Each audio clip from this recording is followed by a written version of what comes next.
ഈ ഭൂമുഖത്തെ ഏറ്റവും വലിയ ജനാധിപത്യ രാജ്യമായ ഭാരതം 7 സ്റ്റേജുകളിലായി തിരഞ്ഞെടുപ്പിന് പോവുകയാണല്ലോ. അതിലെ മൂന്നാം മൂന്നാം ഘട്ടമാണ് ഇന്ന് നടക്കുന്നത്. അവിടെ 95 മണ്ഡലങ്ങളാണ് പോളിംഗ് ബൂത്തിലേക്ക് പോകേണ്ടിയിരുന്നത്. 10 സംസ്ഥാനങ്ങളിലെ 95 മണ്ഡലങ്ങൾ, അതിൽ 3 മണ്ഡലങ്ങളിലെ തെരഞ്ഞെടുപ്പ് മാറ്റിവെച്ചിരിക്കുകയാണ് വിവിധങ്ങളായ കാരണങ്ങളാൽ. ബാക്കി 92 മണ്ഡലങ്ങൾ, അവിടെ ദേശീയ ജനാധിപത്യ സഖ്യത്തിന് മൃഗീയമായ മേൽക്കൈയുള്ള മണ്ഡലങ്ങളിലാണ് ഇന്ന് വോട്ടെടുപ്പ് നടക്കുന്നത്. 80 സീറ്റുകൾ, 92 സീറ്റിൽ 80 സീറ്റ് നിലവിൽ 2019 ലോക്സഭയിൽ NDA സഖ്യത്തിനാണ്. അതിൽ തന്നെ 72 സീറ്റും ജയിച്ചു നിൽക്കുന്നത് ഭാരതീയ ജനതാ പാർട്ടിയാണ്. കോൺഗ്രസിന് കേവലം 4 സീറ്റ് മാത്രമേ ഉള്ളൂ. ഇന്ത്യ മുന്നണിക്ക് മൊത്തത്തിൽ നോക്കിയാൽ, തൃണമൂൽ കോൺഗ്രസിന്റെ ബംഗാളിലെ 2 സീറ്റ് കൂടി നോക്കിയാൽ ആകെ 10 സീറ്റാണ് INDA മുന്നണിക്ക്. ഇങ്ങനെ വരുമ്പോൾ ഇതൊരു വൺ സൈഡഡ് ബാറ്റിൽ ആണ് എന്ന ഒരു പ്രതീതി തോന്നാം. പക്ഷേ 2 ഘട്ടം കഴിഞ്ഞ് 3-ാം ഘട്ടത്തിലേക്ക് കടക്കുമ്പോൾ എന്തെല്ലാം വിഷയങ്ങളാണ് പ്രധാനമായി ഉരുത്തിരിഞ്ഞു വരുന്നത്? അത് ദേശീയ ജനാധിപത്യ സഖ്യത്തെ പ്രതിരോധത്തിലാക്കുന്നുണ്ടോ? അത് കോൺഗ്രസ് സഖ്യത്തിന് അത് ആത്മവിശ്വാസം പകരുന്ന എന്തെങ്കിലും കാര്യങ്ങളുണ്ടോ? ഒരു അവലോകനമാണ് ഇവിടെ ഉദ്ദേശിക്കുന്നത്. നമുക്ക് സംസ്ഥാനം തിരിച്ച് ഒരു ഓട്ടപ്രദർശനത്തിലേക്ക് പോയതിനു ശേഷം യഥാർത്ഥത്തിൽ ദേശീയ തലത്തിൽ BJPക്ക് പ്രതികൂലമാകാവുന്നതും കോൺഗ്രസിന് പ്രതികൂലമാകാവുന്നതും അങ്ങനെയുള്ള കാര്യങ്ങൾ, വിവാദ വിഷയങ്ങൾ ഉൾപ്പെടെ വളരെ ബ്രീഫായി പറഞ്ഞുകൊണ്ട് അവസാനിപ്പിക്കാം. കർണാടക സംസ്ഥാനമാണ്. ദക്ഷിണ ഇന്ത്യയിൽ നിന്ന് തന്നെ തുടങ്ങാം. കർണാടക സംസ്ഥാനം, കേരള തമിഴ്നാട് സംസ്ഥാനത്തെ തെരഞ്ഞെടുപ്പുകൾ കഴിഞ്ഞല്ലോ. അപ്പൊ കർണാടകത്തിൽ ആകെയുള്ള 28 സീറ്റിൽ 14 സീറ്റുകൾ ഇന്നത്തെ ദിവസം പോളിംഗ് ബൂത്തിലേക്ക് പോവുകയാണ്. അതിൽ യഥാർത്ഥത്തിൽ ഭാരതീയ ജനതാ പാർട്ടിയുടെ കൈവശം ഇരിക്കുന്ന സീറ്റുകളാണ് ഇത് മിക്കതും. അവിടെ ഭാരതീയ ജനതാ പാർട്ടിക്ക് സ്വാഭാവികമായി ഒരു മേൽക്കൈ ഉണ്ടാകും എന്നാണ് പ്രതീക്ഷ. കാരണം നിയമസഭാ തെരഞ്ഞെടുപ്പിൽ കോൺഗ്രസിന് മേൽക്കൈ ഉണ്ടായി. എന്നാൽ ലോക്സഭാ തെരഞ്ഞെടുപ്പിൽ അത് മുൻപും സംഭവിച്ചിട്ടുണ്ട്. പക്ഷേ പ്രജ്വൽ രേവണ്ണ വിഷയവും പിതാവ് രേവണ്ണയുമായി ബന്ധപ്പെട്ട വിഷയവും ലൈംഗിക അപവാദ വിഷയങ്ങൾ വളരെ വലിയ പ്രതിരോധത്തിലാക്കിയിരിക്കുന്നു ദേശീയ ജനാധിപത്യ സഖ്യത്തെ.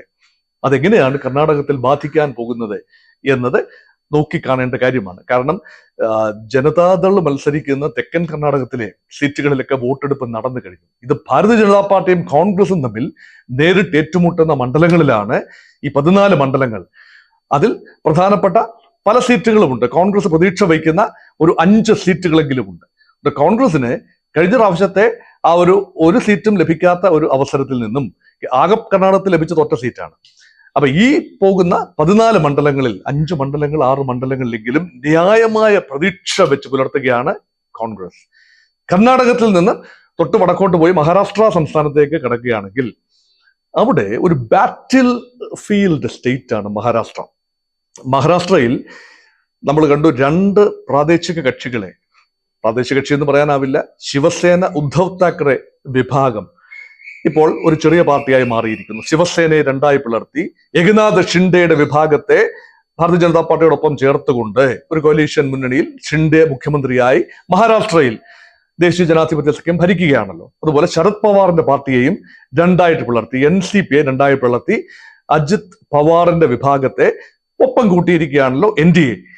ഇവിടെ പവാറിന് അനുകൂലമായി, ശരത് പവാറിന് അനുകൂലമായും ഉദ്ധവ് താക്കറേക്ക് അനുകൂലമായും ഗ്രൗണ്ട് ലെവലിൽ ഉണ്ടെന്ന് പറയപ്പെടുന്ന വികാരം വലിയ തോതിൽ പ്രതിഫലിച്ചാൽ മഹാരാഷ്ട്രയിൽ നിന്ന് ഇപ്പോൾ തെരഞ്ഞെടുപ്പിന് പോകുന്ന 11 സീറ്റുകളിൽ ഒരു പകുതിയെങ്കിലും INDA മുന്നണിക്ക് നേടാവുന്ന ഒരു അവസ്ഥയിലാണ്. അതിൽ പ്രധാനപ്പെട്ട ഒരു മത്സരം നടക്കുന്നത് ബാരാമതിയിലാണ്. ശരത് പവാറിന്റെ തട്ടകമായ ബാരാമതിയിൽ ശരത് പവാറിന്റെ മകൾ സുപ്രിയ സുലെ നിലവിലെ MP ആണ്.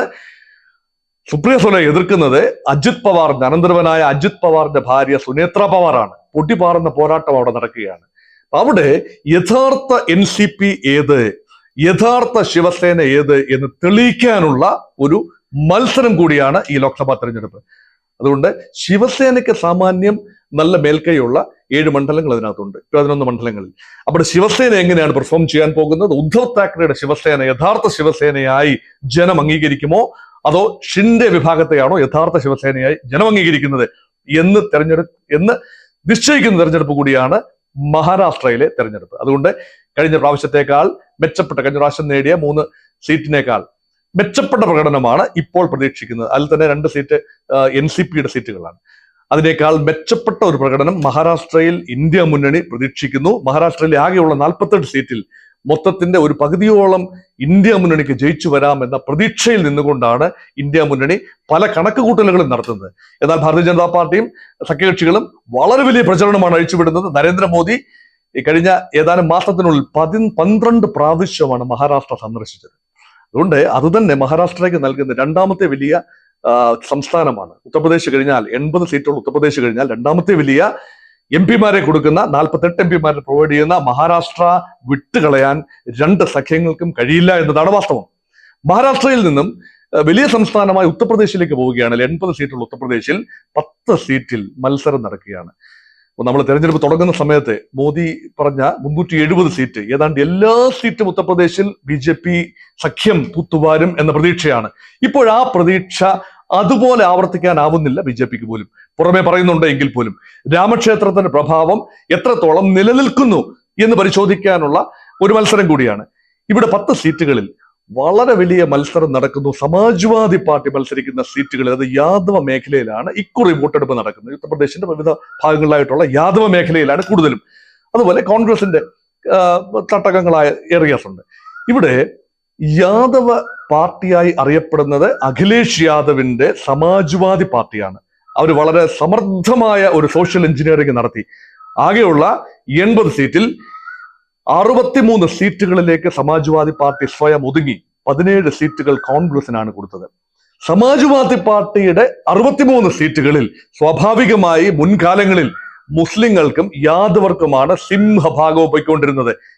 ആ വോട്ട് ബാങ്ക് അതുപോലെ നിലനിർത്താമെന്ന ആത്മവിശ്വാസത്തോടുകൂടി കേവലം 5 യാദവ സ്ഥാനാർത്ഥികളെ മാത്രമാണ് സമാജ്വാദി പാർട്ടി നിർത്തിയിരിക്കുന്നത്. അതുപോലെ മുസ്ലിം സ്ഥാനാർത്ഥികൾ കേവലം 4 സ്ഥാനാർത്ഥികൾ മാത്രമാണ്. 63-ൽ കേവലം 4 സ്ഥാനാർത്ഥികൾ മാത്രമാണ് മുസ്ലിം. ഓർക്കുക, അവരെ എതിർക്കുന്ന BJPയെയും ഇന്ത്യ സഖ്യത്തെയും എതിർക്കുന്ന ബഹുജൻ സമാജ് പാർട്ടി 20 മുസ്ലിം സ്ഥാനാർത്ഥികളെ നിർത്തി എന്നും കൂടി ഓർക്കുക. അപ്പൊ ഇവിടെ ഒരു സോഷ്യൽ എഞ്ചിനീയറിംഗ് ആണ്. അതായത് ഒരു യാദവിതര, മുസ്ലിം ഇതര, OBC-കളെയും ദളിത് വിഭാഗത്തിലെ വലിയൊരു എണ്ണം കാൻഡിഡേറ്റ്സിനെയും ഫീൽഡിലാക്കിക്കൊണ്ട് സമാജ്വാദി പാർട്ടി ഒരു വലിയ പരീക്ഷണമാണ് നടത്തുന്നത്. ആ പരീക്ഷണത്തിൽ ഉൾപ്പെടുന്ന സീറ്റുകളാണ് ഇന്ന് പോകുന്ന 10 സീറ്റുകൾ. അവിടെ യാദവ ബെൽറ്റിൽ മത്സരിക്കുന്ന പ്രമുഖരിൽ വളരെ പ്രധാനപ്പെട്ട സീറ്റുകൾ അവിടെ ഉണ്ട്. മുലായം സിംഗ് യാദവിന്റെ ഫാമിലിയിലെ 5 പേരാണ് മത്സരിക്കുന്നത്. അത് തന്നെ ആകെയുള്ള 5 സീറ്റ്, അതിൽ 4 മുലായം സിംഗിന്റെ അടുത്ത ബന്ധുക്കളാണ്. മകനും മരുമകളും അനന്തരവന്മാരും ഒക്കെ ചേർന്ന ഒരു കാര്യങ്ങളാണ്. അതിൽ 2 പേര് 2 സീറ്റുകൾ ഇന്ന് മത്സരത്തിനുണ്ട് താൻ.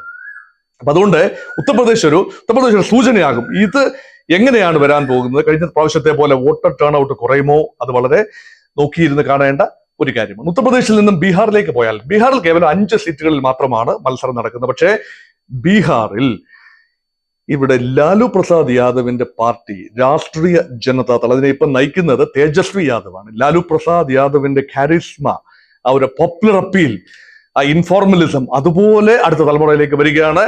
തേജസ്വി യാദവ്, അദ്ദേഹത്തിന് സ്വാധീനമുള്ള മേഖലയിലാണ് തെരഞ്ഞെടുപ്പുകൾ നടക്കുന്നത്. 5 സീറ്റുകൾ മത്സരിക്കുമ്പോൾ 5-ലും ഇന്ത്യ മുന്നണിക്ക് പ്രതീക്ഷയുണ്ട്. 5 സീറ്റ് നേടുമെന്ന് അർത്ഥമില്ല. 5 സീറ്റിലും പ്രതീക്ഷയുള്ള സീറ്റുകളാണ്.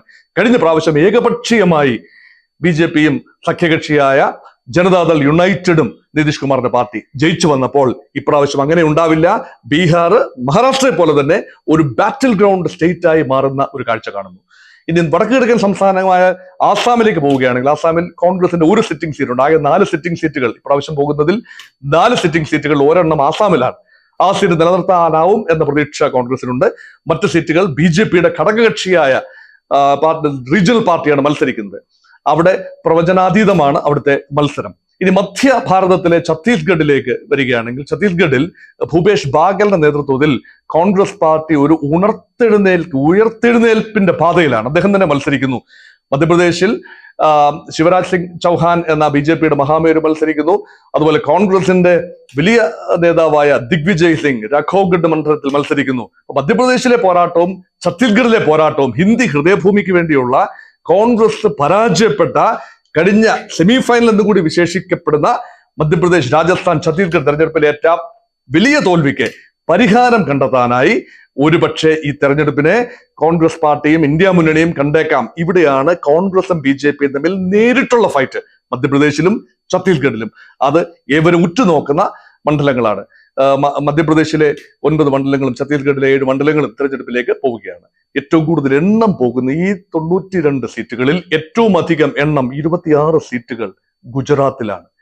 അതിൽ 25 മത്സരം നടക്കുന്ന. ഒരു സീറ്റ് ഏകപക്ഷീയമായി ഭാരതീയ ജനതാ പാർട്ടിയുടെ സ്ഥാനാർത്ഥി വിജയിച്ചു കഴിഞ്ഞു. അവിടെ ഒരു തെരഞ്ഞെടുപ്പ് പോലും ഇല്ലാത്തൊരവസ്ഥയിലാണ്. സൂററ്റ് സീറ്റ്. അങ്ങനെ 25 സീറ്റിൽ BJP എല്ലാ സീറ്റിലും വിജയ പ്രതീക്ഷ വെച്ച് പുലർത്തുന്നു. അത് മോദിയുടെയും അമിത്ഷായുടെയും തട്ടകമാണല്ലോ ഗുജറാത്ത്. അവിടെ വലിയ കാര്യമായ അട്ടിമറികൾക്കോ അത്ഭുതങ്ങൾക്കോ സ്ഥാനമുണ്ടെന്ന് ഞാൻ കരുതുന്നില്ല. എങ്കിലും കോൺഗ്രസ് പാർട്ടിയും ഇന്ത്യ മുന്നണിയും 4-5 സീറ്റുകളിൽ പ്രതീക്ഷ വെച്ച് പുലർത്തുന്നു. അതിന്റെ അടിസ്ഥാനം കഴിഞ്ഞ പ്രാവശ്യം വെവ്വേറെ മത്സരിച്ച നിയമസഭാ തെരഞ്ഞെടുപ്പിൽ വെവ്വേറെ മത്സരിച്ച ആം ആദ്മി പാർട്ടിയും കോൺഗ്രസും ഇപ്പോൾ സഖ്യത്തിൽ മത്സരിക്കുന്നു. അതുകൊണ്ട് ചില സീറ്റുകളിലെങ്കിലും അവരുടെ തോൽവിയുടെ മാർജിൻ കുറയ്ക്കാമെന്നല്ലാതെ ഗുജറാത്തിൽ ഒരു സീറ്റിൽ വിജയിച്ചു വരാമെന്ന വലിയ മോഹമൊന്നും ഇന്ത്യ മുന്നണിക്കുണ്ട് എന്ന് കരുതാനാവില്ല. അങ്ങനെ വരുമ്പോൾ 92 സീറ്റിൽ 80 സീറ്റ് നേടിയ ദേശീയ ജനാധിപത്യ സഖ്യത്തിന് ആ പ്രകടനം ആവർത്തിക്കാനാവും എന്ന് ഞാൻ വിശ്വസിക്കുന്നില്ല. ഇത് സംസ്ഥാനങ്ങളിലേക്കുള്ള ഓട്ടപ്രദർശനം. അതോടൊപ്പം തന്നെ ദേശീയ തലത്തിൽ ഉണ്ടായ ഈ കഴിഞ്ഞ രണ്ടാം ഘട്ടത്തിനും മൂന്നാം ഘട്ടത്തിനും ഇടയ്ക്കുണ്ടായ നിർണായകമായ ചില കാര്യങ്ങൾ, അതാണ് ചില ലൈംഗിക അപവാദങ്ങൾ. അത് കർണാടകത്തിലെ പ്രജ്വൽ രേവണ്ണയുമായി ബന്ധപ്പെട്ട വിഷയം നമ്മൾ ഇവിടെ സൂചിപ്പിച്ചു. തെരഞ്ഞെടുപ്പിനെ എങ്ങനെയാണ് ബാധിക്കുന്നത് എന്ന് നോക്കിക്കാണേണ്ടതാണ്. ഇവിടെ ബംഗാളിൽ ഒരു ബാറ്റിൽ ലൈൻ സ്റ്റേറ്റ് ആണല്ലോ ബംഗാളും തെരഞ്ഞെടുപ്പിന് പോകുന്നു. ബംഗാളിൽ 5-6 സീറ്റുകളിൽ തെരഞ്ഞെടുപ്പ് നടക്കുന്നു. മാത്രമല്ല ബംഗ്ലാദേശിനോട് അടുത്ത് കിടക്കുന്ന മാൽഡ, മുർഷിദാബാദ് മേഖലകളിൽ തെരഞ്ഞെടുപ്പ് നടക്കുന്നു.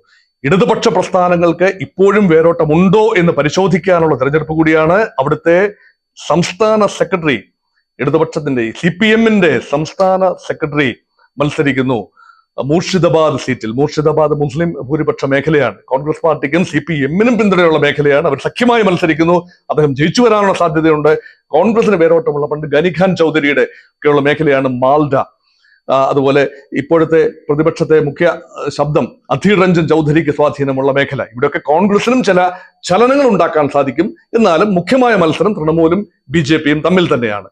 അവിടെ BJP എങ്ങനെ പെർഫോം ചെയ്യുന്നു എന്നതും ഈ 400-ലേക്കും 370-ലേക്കുമുള്ള BJP NDAയുടെ പ്രയാണത്തിൽ എത്രത്തോളം ബംഗാൾ പ്രാധാന്യമുണ്ടെന്ന് കൂടി തീരുമാനിക്കപ്പെടേണ്ട സമയമാണ്. അവിടെ ബംഗാൾ ഗവർണർ CV ആനന്ദ ബോസ് നേരിടുന്ന ഒരു വലിയ ഒരു ആരോപണമാണ്, ലൈംഗിക ആരോപണമാണ്. അദ്ദേഹത്തിന്റെ സ്റ്റാഫിലെ ഒരാളുമായി ചേർന്ന് ബന്ധപ്പെടുത്തി വന്ന ആരോപണം. അതിനെ സമർത്ഥമായി നേരിടുന്നതിൽ എത്രത്തോളം അദ്ദേഹം BJP എന്ന് പറയാനാവില്ല, പക്ഷെ ഗവർണറാണ്, കേന്ദ്രത്തിന്റെ ഏജന്റാണ് സംസ്ഥാനത്ത്. അത് BJP അവിടെ പ്രതിരോധത്തിലാണ്. അതൊരു വലിയ വിഷയം തന്നെയാണ്. അതുപോലെ ഗുസ്തി താരങ്ങളുമായി ബന്ധപ്പെട്ട് ഉയർന്നു വന്ന വിവാദം, ആ വിവാദത്തിന്റെ പ്രതിനായകന് സീറ്റ് കൊടുത്തു. അത് തെരഞ്ഞെടുപ്പിന് പോകുന്നത് ഈ ഘട്ടത്തിലല്ല എങ്കിൽ പോലും അതൊക്കെ ദേശവ്യാപകമായി ഇപ്പൊ ലൈംഗിക അരാജകത്വത്തിന് പേരുകേട്ട വ്യക്തികൾക്കും നേതാക്കൾക്കും സീറ്റ് കൊടുക്കുക വഴി ക്രെഡിബിലിറ്റി, BJPയുടെ ക്രെഡിബിലിറ്റിക്ക് ഒരു ചെറിയ തോതിലെങ്കിലും കോട്ടം തട്ടിയിട്ടുണ്ടെങ്കിൽ അത് ഇന്ത്യ മുന്നണിക്ക് മുതലായി കിട്ടുമോ എന്നതാണ്. എങ്കിലും മൊത്തത്തിലെ ചിത്രം എടുക്കുമ്പോൾ ഭാരതീയ ജനതാ പാർട്ടിക്ക് മേൽക്കൈയുള്ള ഒരു മേഖല തന്നെയാണിത്. എന്നാൽ കൃത്യമായിട്ട് ഞാൻ പറയുന്നു, 92-ൽ 80 സീറ്റ് NDAക്ക് കിട്ടിയത് 60-ആയിട്ടെങ്കിലും അല്ലെങ്കിൽ 65-ആയിട്ടെങ്കിലും കുറയാനുള്ള സാധ്യത ഇവിടെ കാണുന്നു. അങ്ങനെയാണെങ്കിൽ അടുത്ത ഘട്ടത്തിലേക്ക് പോകുമ്പോൾ കുറച്ചുകൂടി വീറും വാശിയുമുള്ള ഒരു തെരഞ്ഞെടുപ്പിലേക്കായിരിക്കാം ഇന്ത്യ നീങ്ങുന്നത്.